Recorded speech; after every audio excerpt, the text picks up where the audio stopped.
আমি একটু আগে একটা ভিডিওতে কি বলেছি বলো, আমার সমস্ত বিপদে যখনই আমি বিপদে পড়েছি মুসলমান ভাই বোনদেরকে আমি আমার পাশে পেয়েছি। সেইখানে এক ভাই কমেন্ট করছে, দিদি গরুর মাংস কেমন লাগছে খেতে বলো। তো শোন ভাই, তোকে বলছি, তুই জানিস কি জানিস না, কিন্তু আমি ভালো করে জানি কোনো মুসলমান সে অজান্তে কোনো দিন কোনো হিন্দুকে গরুর মাংস খাওয়াবে না। তার ধর্মের সব থেকে বড় ওটা হারাম, সব থেকে বড় হারাম, না জানিয়ে কোনো হিন্দুকে গরুর মাংস যদি খাওয়ায়। 2 নম্বর, আমাদের ভারতের বেশিরভাগ মুসলমানরা গরুর মাংস খায় না, বেশিরভাগ মুসলমানরা গরুর মাংস খায় না। আর 3 নম্বর, আমার জীবনের একটা ঘটনা শোনেবার, আমার ছোট ছেলে 2019-এ 7ই মে পয়দা হয়েছে, যেটা সেই সময় মানে রমজান মাসের প্রথম দিনে আমার ছেলে জন্ম হয়েছে। তখন আমার সিচুয়েশন এত খারাপ ছিল, ব্যাঙ্গালোর ভিক্টোরিয়া হসপিটাল HRB-তে আমাকে অ্যাডমিট করেছে। সেখানে 65-এর উপরে পেশেন্ট ছিল, যাদের প্রত্যেকের কন্ডিশন প্রচুর ক্রিটিক্যাল ছিল। কারণ HRB লেভেল যে রুমটা আছে সেটা ক্রিটিক্যাল পেশেন্টের জন্যই ছিল।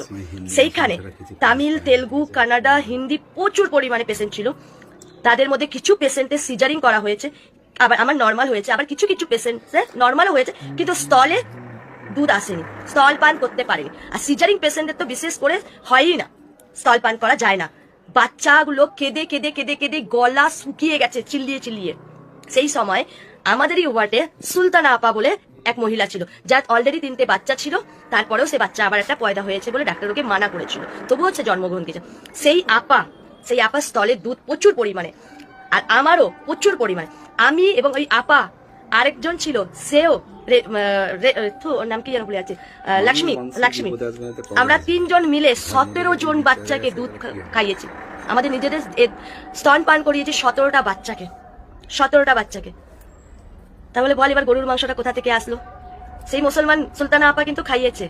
আজও পর্যন্ত আমার সাথে রেণুকা, মানে ওর বাচ্চাকে আমি স্তন পান করেছি, তারা আমাদের সাথে কন্ট্যাক্ট রেখেছে, আজও আমরা একে অপরের সাথে কন্ট্যাক্টে আছি। আজও একটা কথা তোকে আমি বলবো ভাই, শোন, মুসলমানরা যদি কোনো হিন্দুকে রক্ত দেয়, জীবনে মরে গেলেও ওরা মুখ থেকে প্রকাশ করবে না যে সে রক্ত দিয়েছে। সেরকমই যদি কাউকে দুধ খাইয়ে থেকে, সেও বলবে না মুখ খুলে, জানিস, যে আমি দুধ খাইয়েছি বলে বলবে না। কারণ জানিস, বললে পরে যে আরো 5টা মানুষ যদি ছিচি তুতু করে, ওর সম্মান যাবে, এইটা মুসলমানরা ভাবে।